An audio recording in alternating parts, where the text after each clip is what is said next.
Oh yes, oh yes, oh yes, oh yes. Alléluia. Nous bénissons le nom du Seigneur encore en ce vendredi 9. Alléluia. Peut-être que les personnes auront ce message en décalé. En tout cas, bien-aimé, tu es sur la bonne fréquence, celle de Dieu. Fréquence divine de notre Seigneur et de notre Sauveur encore, qui va te bénir au travers de sa parole. Ce n'est pas moi, son serviteur. Mon entendement est trop petit. Alléluia. Mes capacités sont trop petites pour pouvoir encore, par moi-même, accomplir quelque chose dans vos vies, mais par celui qui me conduit. Alléluia, par le Saint-Esprit de notre Seigneur, de notre Sauveur, qui nous a été conféré en Jésus-Christ. Encore en ce matin, le Saint-Esprit va encore disposer ton cœur, ton âme, ton être au nom de Jésus-Christ, afin que ce message puisse porter du fruit digne de la repentance et que tu puisses obtenir le salut, la vie éternelle auprès de notre précieux Seigneur et Sauveur. C'est dans le nom glorieux et puissant de Jésus que nous allons encore prier, parce qu'aujourd'hui, Éternel, chacun de nous cherche en toi un refuge et nous te prions, Seigneur, que jamais tu ne permettes que nous soyons confondus, mais au contraire, Seigneur, que tu puisses nous délivrer dans ta justice. Nous sommes dans un monde accusateur, nous sommes dans un monde qui complote contre nous, nous sommes dans un monde méchant. Incline nos oreilles vers toi et hâte-toi, je t'en supplie, Papa, de nous secourir. Sois pour nous un rocher protecteur, une forteresse en qui chacun trouvera le salut. Car tu es notre rocher, notre forteresse, et à cause de ton nom, tu nous conduiras, tu nous dirigeras, tu nous feras sortir du filet qu'ils nous tendent, car tu es notre protecteur. Nous remettons, alléluia, notre esprit entre tes mains. Tu nous délivreras, Éternel Dieu de vérité. Papa Yahweh, à mon encontre, selon le cœur que tu m'as donné et selon le cœur que tu as donné à certains. Nous haïssons ceux qui s'attachent à de vaines idoles. Mais nous nous confions en l'Éternel. Nous serons par ta grâce dans l'allégresse et dans la joie, car tu vois notre misère, tu sais les angoisses de nos âmes. Et tu, alléluia, dans ta bonté, ta miséricorde, dans ta justice, tu ne nous livreras pas aux mains de l'ennemi. Tu mettras nos pieds au large. Papa Yahweh, oh Dieu, aie pitié de moi, aie pitié de nous, Éternel, car nous sommes dans la détresse. Nous avons le visage, l'âme et le corps usés par le chagrin. Ce monde ne nous apporte rien. Nos vies se consument dans la douleur et nos années dans le soupir. Nos forces sont épuisées à cause de nos iniquités et nos os dépérissent. Tous nos adversaires nous ont rendus un objet d'opprobre, de grands opprobres pour nos voisins et de terreur pour nos amis. Ceux qui nous voient dehors s'enfuient loin de nous.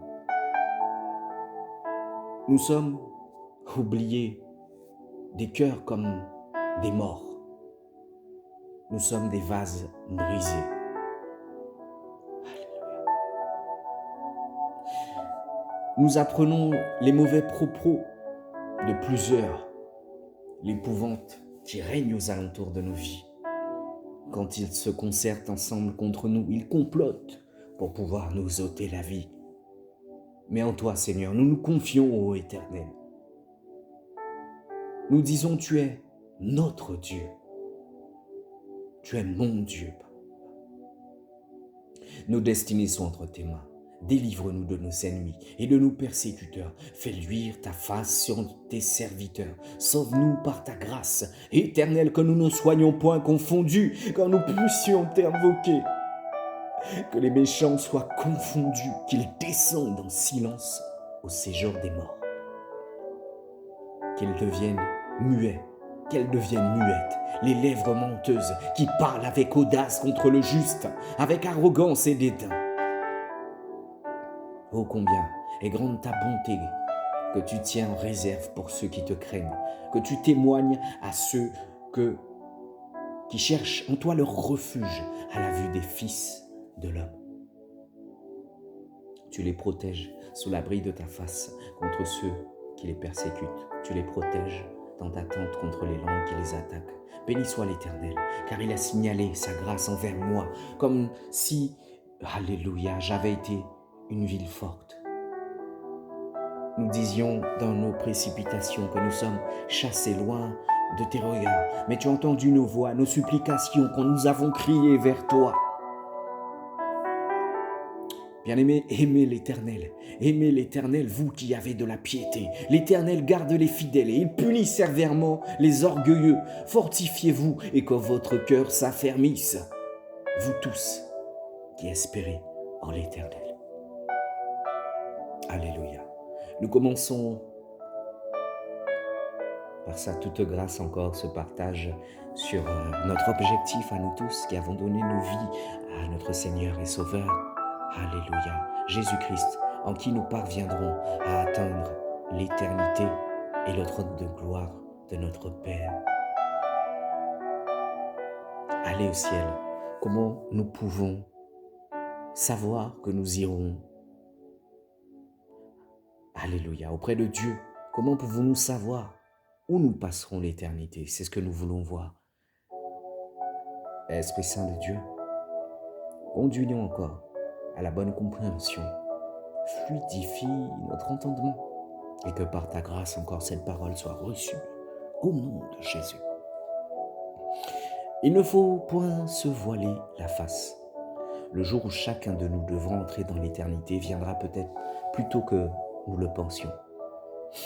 Afin de préparer au mieux ce moment, nous devons connaître la vérité, à savoir tous les hommes n'iront pas au ciel. Mais comment pouvons-nous savoir avec certitude que nous faisons partie de ceux qui la passeront au ciel? Alléluia. Il y a 2000 ans, les apôtres Pierre et Jean ont prêché l'évangile de Jésus-Christ à une grande foule à Jérusalem. C'est alors que Pierre a fait une déclaration profonde qui résonne encore jusqu'à aujourd'hui. Il dit qu'il n'y a pas de salut en aucun autre, car il n'y a sous le soleil aucun autre nom qui a été donné parmi les hommes par lequel nous devions être sauvés. Hier comme aujourd'hui, ce message n'est pas bien vu. Dans notre société où il est à la mode de dire qu'on ira tous au paradis, ils le chantent même. Alléluia. Que tous les chemins mènent au ciel. Alléluia. Ce n'est pas un message populaire. Nombreux sont ceux qui pensent qu'ils peuvent aller aux cieux sans Jésus. Ils veulent les belles promesses de gloire. Ils veulent les accomplissements, les miracles dans leur vie, mais ils ne veulent pas la croix. Encore moins de celui qui est mort. Beaucoup ne veulent pas accepter Jésus comme le seul chemin vers le ciel et sont déterminés à en trouver un autre. Mais Jésus lui-même nous avertit qu'il n'y a pas d'autre voie et que de ne pas accepter cette vérité nous conduit en enfer. Bien-aimé, il ne suffit pas d'avoir dit « oui, je l'ai reçu dans mon cœur ». Tes actions, alléluia, doivent prouver que tu as été mort en Christ et que tu es ressuscité en lui. Ça veut dire que ton être d'auparavant n'est plus l'être d'aujourd'hui. Il doit y avoir un avant, un après, un témoignage. Tu es un témoignage vivant et c'est ce qu'il fait de nous. Il nous a dit, celui qui croit au Fils a la vie éternelle, celui qui ne croit pas au Fils, il dit que celui... Ah, autant pour moi, je vais recommencer. Celui qui croit au Fils a la vie éternelle. Et que celui qui ne croit pas au Fils ne verra pas la vie, mais la colère de Dieu reste au contraire sur lui. Jean 3, verset 36.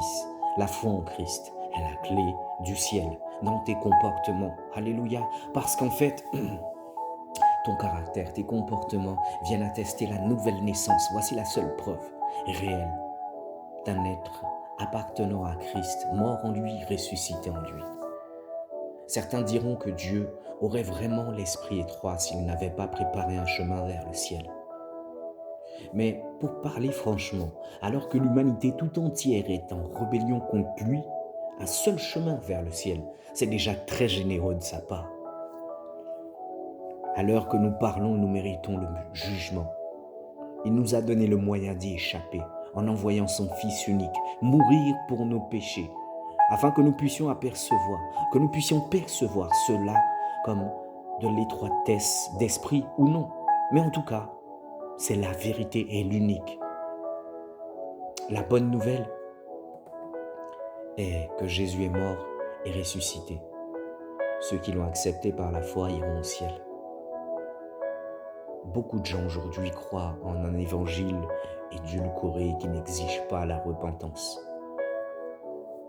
Ils agissent comme des religieux en se comportant devant les yeux des hommes comme des pieux, mais la vérité de leur cœur n'y est pas. Il suffit de passer un peu plus de temps dans l'intimité avec certaines personnes afin que vous puissiez, alléluia, malheureusement découvrir certaines facettes, double face de leur comportement et de leur personne. Ils veulent croire en un Dieu aimant, c'est-à-dire qui ne juge pas, ne parle pas de péché et il n'exige aucun changement dans leur vie. Ils disent des choses comme « je crois en Jésus, mais mon Dieu ne juge pas ». Ils disent « mon Dieu n'enverrait jamais quelqu'un en enfer ». Mais Jésus a davantage parlé de l'enfer que du ciel et il s'est présenté comme le Sauveur qui ouvre le seul chemin vers le ciel. C'est moi qui suis le chemin, la vie et la vérité, il dit. On ne vient au Père qu'en passant par moi. Alors, qui entrera dans le royaume de Dieu? Comment puis-je être certain d'aller au ciel? Alléluia. La Bible ne fait aucune distinction claire entre ceux qui ont la vie éternelle et ceux qui ne l'ont pas. Celui qui a la vie